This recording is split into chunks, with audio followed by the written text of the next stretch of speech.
Hello అందరికీ నమస్తే. ఈరోజు వీడియోలో సింపుల్గా మోతీచూర్ లడ్డు ఎలా చేయాలో చూపిస్తాను.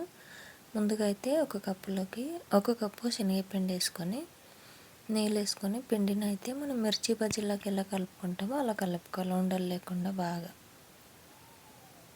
ఇలా మంచిగా పిండి కలిపాక స్టవ్ మీద కడాయి పెట్టుకొని నూనె వేడి చేసుకొని ఈ వేడి వేడి నూనెలో ఇలా వీడియోలో చూపించే విధంగా పిండిని తీసి బాగా ఫ్రై చేసుకోవాలి.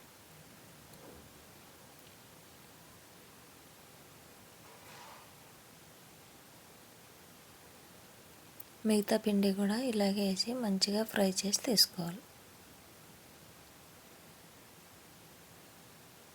చూడండి, ఇలా మొత్తం ఫ్రై అయ్యాక ఇది ఇప్పుడు మిక్సీ జార్లోకి వేసుకొని కొంచెం కొంచెంగా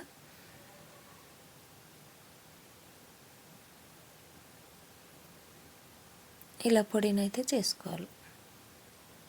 ఇలా మిక్సీ పట్టినదాన్ని ఒక గిన్నెలోకి వేసుకొని ఈ మిగతాయి కూడా మొత్తము ఇలా మిక్సీ పట్టి తీసుకోవాలి. చూడండి, పొడి అయితే ఎంత బాగా వచ్చిందో పొడి పొడి. ఇప్పుడు స్టవ్ మీద ఇంకొక కడాయి పెట్టుకొని ఒక కప్పు చక్కెర వేసుకొని ఒక పావు కప్పు నీళ్ళని వేసుకొని చక్కెర పాకం అయితే చేసుకోవాలి. ఇలా చక్కెర అంతా కరిగిపోయి బాగా ఉడికాక కొంచెం ఫుడ్ కలర్ వేసుకొని కలుపుకోవాలి. ఈ పాకము లేత తీగ పాకం వస్తే సరిపోతుంది. ఇలా బాగా ఉడికాక మనం ముందుగా మిక్సీ పట్టిన ఈ పొడి వేసుకొని బాగా కలుపుకోవాలి.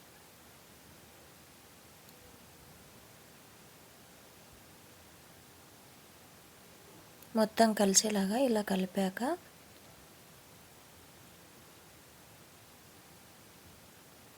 ఒక 2 స్పూన్ల నెయ్యి, కొన్ని కర్బూజా గింజలు వేసుకొని కలుపుకోవాలి. మొత్తం కలిసేలాగా ఇలా మంచిగా కలిపాక ఇప్పుడు తీసి కొంచెం చల్లారిన తర్వాత చేతికి కొంచెం నెయ్యి కానీ నూనె కానీ రాసుకొని లడ్డూలో చేసుకోవడమే. కొత్తగా చేసేవాళ్ళు అయినా సరే ఈజీగా చేసుకోవచ్చు ఈ మోతీచూర్ లడ్డు. రాఖీ పండుగ స్పెషల్గా ఈ మోతీచూర్ లడ్డు వీడియో నచ్చితే తప్పకుండా లైక్ చేయండి, షేర్ చేయండి, సబ్స్క్రైబ్ చేయండి. అంతేనండి, మిగతా లడ్డులు కూడా అన్నీ చేసి తీసుకుంటే ఎంతో టేస్టీ మోతీచూర్ లడ్డు రెడీ.